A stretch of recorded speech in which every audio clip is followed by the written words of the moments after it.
Maka di antara peristiwa yang terjadi di bulan Rajab adalah peristiwa perang Tabuk.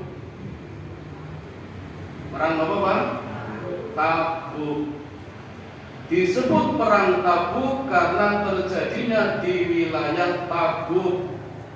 Tabuk ini kok perbatasan negeri Syam. Sekarang nama negaranya Suriah, yang terancam bubar karena presidennya melarikan diri, menduduki posisi nomor 1 nominalis finalis presiden terbesar korupsinya di dunia. Nomor 1. Nomor 2 sinten? Pun ngerti kabeh. Boten usah cerita. Suriah negaranya. Tabuk itu sendiri dalam bahasa Arab artinya persiapan, perencanaan, perjuangan, pengabdian, kesetiaan. Itu arti kata dari Tabuk. Jadi menjadi nama wilayah juga memiliki arti sifat.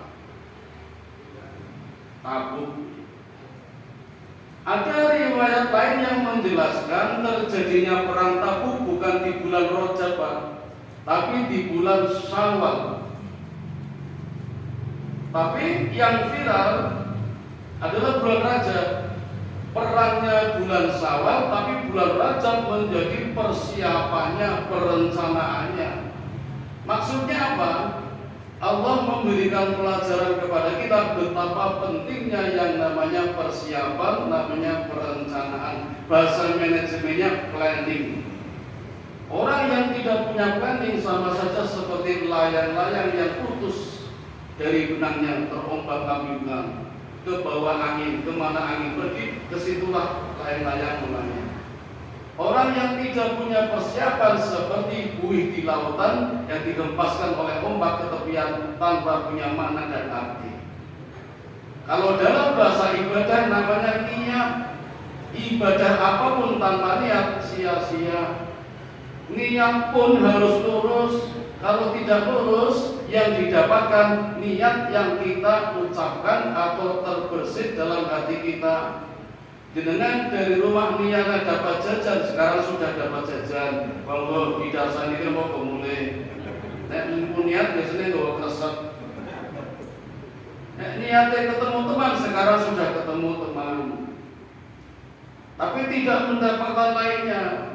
Maka kalau ingin dapat lainnya, niatnya diluruskan. Pertama mendapatkan ridho Allah, yang kedua menuntut ilmu, yang ketiga menjalin silaturahmi. 3 ini Bu, Pak, kalau 3 ini dapat semuanya dapat, dunia akhirat dapat.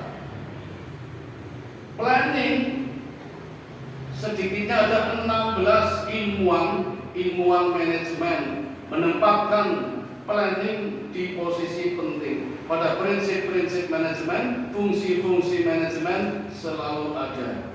John Robert Terry misalnya menempatkan fungsi manajemen ada 4 yang paling terkenal, namanya POA, Planning, Organizing, Actuating, Controlling. Dan pakar-pakar manajemen yang lain juga begitu. Pentingnya persiapan inilah Allah mengabadikan kegiatannya di bulan Rajab, walaupun perangnya di bulan Syawal, yaitu perang Tabuk. Bapak Ibu, perang Tabuk itu tidak terjadi peperangan, Pak, tapi masuk dalam Ghazwatul Usra. Ghazwa itu perang besar yang diikuti Nabi. Kalau perang besar Nabi tidak ikut, namanya Maroka. Kalau perang kecil namanya Syria. Nah, perang Tabuk memang tidak terjadi, Pak, tapi disebut perang besar. Ghazwatul Usra, namanya perang kesulitan. Kenapa disebut perang kesulitan? Karena terjadi di masa-masa sulit, kemarau panjang, musim paceklik. Nabi berangkat dari Wadil Qusra itu sempat mampir singgah, berarti nggak lama, di Laut Mati Yordania. Tadinya mau lama Pak, karena perjalanan panas, kering, pandus, kan panas lagi semua. Dulu belum ada Grab, jadi pakai onta. Tapi diingatkan oleh Allah, ini lokasi yang oleh Allah dikutuk. Hukuman orang-orang Sodomi di Yordania yang buminya dijungkir balikan oleh Allah menjadi laut mati sekarang di Yordania. Maka Nabi nggak lama-lama, karena ketika Nabi berhenti banyak cerita-cerita dari bumi Pak, masih teriak-teriak. Itu yang namanya mahjubun, hukuman siksa Allah, azab Allah yang terus menerus tidak pernah berhenti sejak di zaman Nabi Sinten itu Yordania, Nabi Lut sampai sekarang, bahkan sampai di akhirat hukumannya selalu ada mahjubun, hukuman yang terus menerus. Nabi diperdengarkan itu, maka Nabi tidak lama-lama terus pergi lagi. Pelajaran buat kita Pak, kita dilarang mengunjungi tempat-tempat wisata di mana tempat itu pernah menjadi tempat yang tidak disukai Allah, tempat menghukum orang-orang yang berdosa. Sekarang malah jadi ikon, tontonan, jadi wisata karena lautnya kadar garamnya tinggi sehingga bisa ngambang, tidak tenggelam walaupun tidak bisa berenang. Terus foto-foto. Mohon maaf Bapak Ibu, banyak yang berpendapat Amerika sedang diazab Allah. Banyak yang berpendapat, maka kalau benar tidak boleh dikunjungi. Nanti bangsa mereka mending tempat apa panggil? Ngomong yang ngomong itu. Negaranya yang tidak mengakui adanya Tuhan. Sehari sebelum kejadian, MC-nya acara apa itu mengatakan ini negara tidak bertuhan. Oh ya wis. Presidennya saja menantang, akan aku jadikan neraka Timur Tengah, sekitar neraka Jepang. Itu banyak yang berpendapat seperti itu. Bapak Ibu, kembali ke Rojab tadi, Nabi berangkat menuju Tabuk itu butuh waktu 15 hari dengan perjalanan onta. Saking panasnya, kalau pas haus Pak, ontanya disembelih, kantung kecilnya dibolongi, terus airnya diminum. Jadi korban karena haus, karena panas, ontanya harus disembelih. Kantong ontanya, kan onta punya dua kantong, kantongnya kecil yang ada airnya, itu diminum. Ini kesulitan. Masa-masa sulitnya tidak cuma seperti itu. Ketika persiapan pun Nabi sulit menggalang dana, mengumpulkan pasukan sulit. Jadi keraguan-raguan ini Bapak Ibu yang disebut musim sulit, musim sulit sekali. Padahal Nabi sangat berkeinginan untuk melakukan perang Tabuk. Nabi ingin perang Tabuk menjadi perang yang terakhir. Setelah itu Nabi tidak akan ikut perang lagi. Walaupun Nabi sudah menang di perang Hunain, bahkan bisa menaklukkan Mekah, tapi masih ada ancaman dari negara terbesar ketika itu, yaitu Kekaisaran Romawi yang masih menghembus-hembuskan isu dan hoak akan menyerang Madinah, akan menyerang Mekah. Nabi merasa terancam. Maksud saya, kalau ini sudah diselesaikan, ini jadi masalah. Ditambah lagi utusan Nabi yang bernama Al-Haris bin Amr dibunuh gara-gara mengantarkan surat untuk Raja Busro, malah dibunuh. Maka Nabi menyiapkan pasukan. Sulitnya bukan main Pak. Mengumpulkan pasukannya sulit, operasi murah film, dijalui sumbangan infak sodakoh nyemplung-nyemplung sewu. Misalnya begini contohnya, dulu ya bukan 1000. Zakat yo angel, zakatnya malah tinggal makan siang gratis. Boten pareng niku Pak. Enggak boleh zakat untuk makan siang gratis. Alasannya bukan karena kita miskin yatim piatu, itu kan janji ketika namanya dulu. Masalahnya janji-janji dewe yang menang ya ora dewe untuk kamu zakat. Enggak boleh itu. Kecuali kalau dulu nggak janji, ya itu boleh untuk yang fakir miskin. Jenengan boten paru mau pilih mau kilo kanti kok. Ganti jalur. Kelihatannya sepele Bapak Ibu, tapi Allah tuliskan di dalam lagi surat At-Taubah ayatnya 117. Sungguh Allah menerima taubatnya Nabi, taubatnya kaum Muhajirin, taubatnya kaum Ansor. Coba Pak, ini kayaknya kurang apa coba gitu. Kalau Allah menerima taubat Nabi, kan seolah-olah Nabi punya salah. Kalau Allah menerima taubatnya kaum Muhajirin, orang yang ikut hijrah Nabi, kayaknya punya salah. Kalau Allah menerima taubatnya orang Ansor yang menerima, menyambut, menolong Nabi, kayaknya punya salah. Kok bisa menerima taubatnya itu? Masa hanya ragu-ragu saja, perang orang, dakwah orang, ngaji orang, nyumbang orang, zakat orang, hanya ragu-ragu itu. Tapi Allah turunkan, Allah tegaskan dalam surat itu, sungguh Allah menerima taubatnya 3 orang itu. Ada rahasianya Bapak Ibu. Ternyata kalau kita kaji secara lebih jeli, ada 2 peperangan yang dijanjikan oleh Allah pasti menang, pasti tidak mungkin kalah. Dan Allah janjikan pula ada 2 peperangan yang kalau menang mendapatkan ghanimah terbesar, terkaya, banyak hartanya. Perang apa Pak? Perang Badar enggak dijanjikan harta Pak, dijanjikan surga.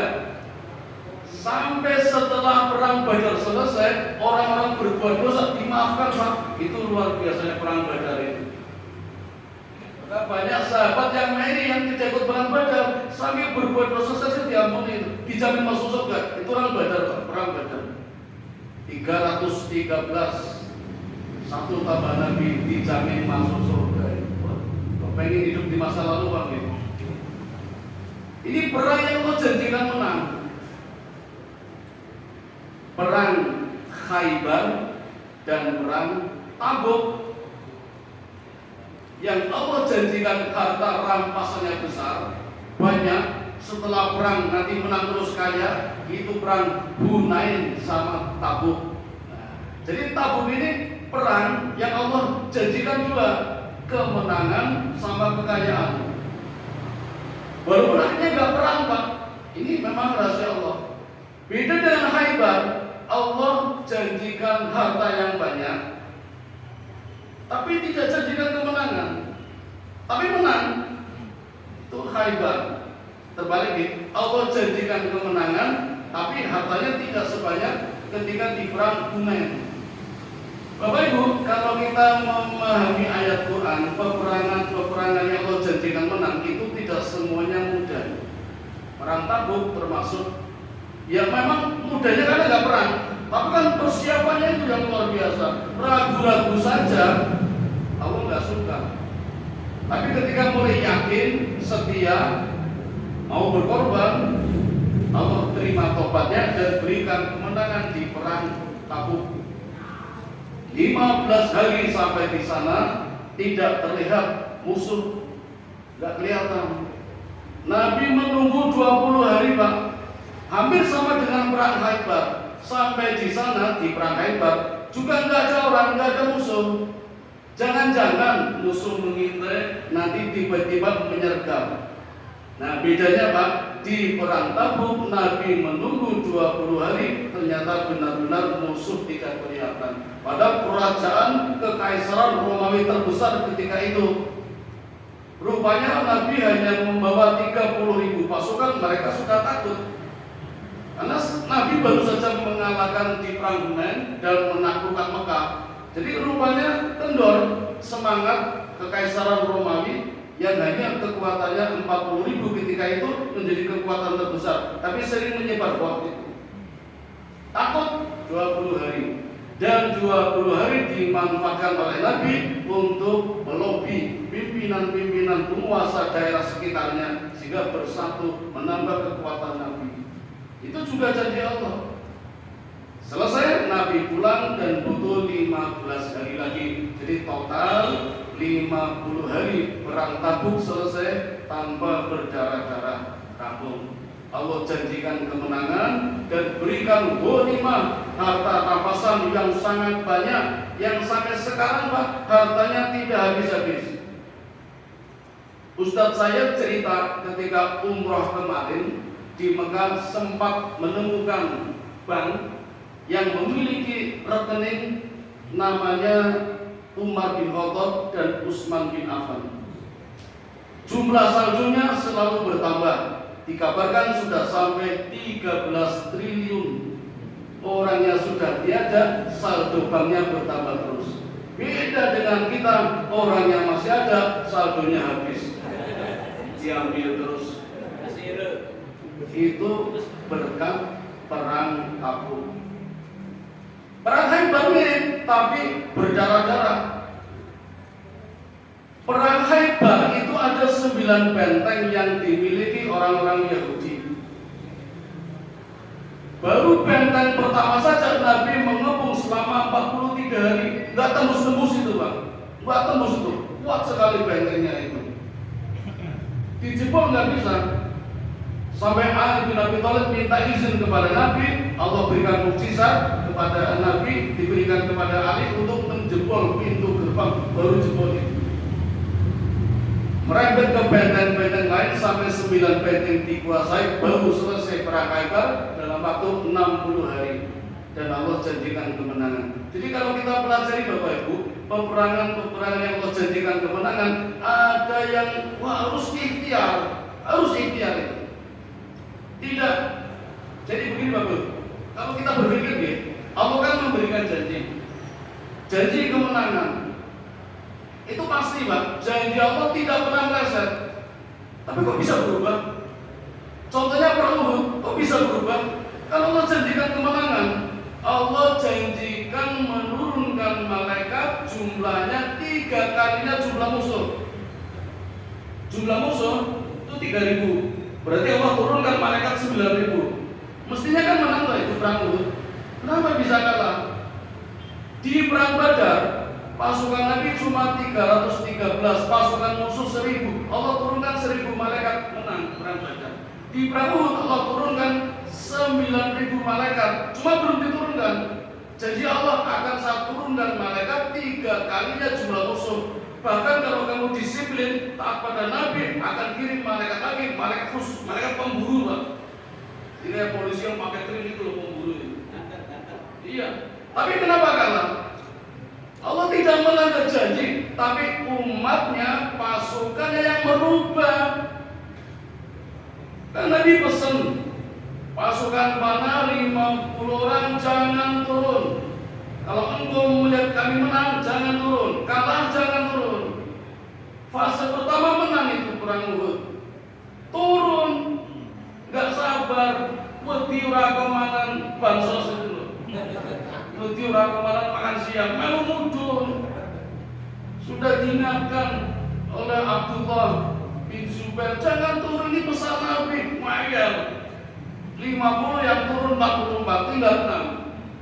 Khalid bin Walid yang ketua pasukan panah orang kafir Mekah 200 lihat manuver memutar bukit, naik 6 orang sama 100 yuk kalah. Ganti serangan dari atas, muslim kocar kacir saling membunuh sampai Nabi terluka, terjatuh masuk dalam lubang yang dipasang oleh orang-orang munafik.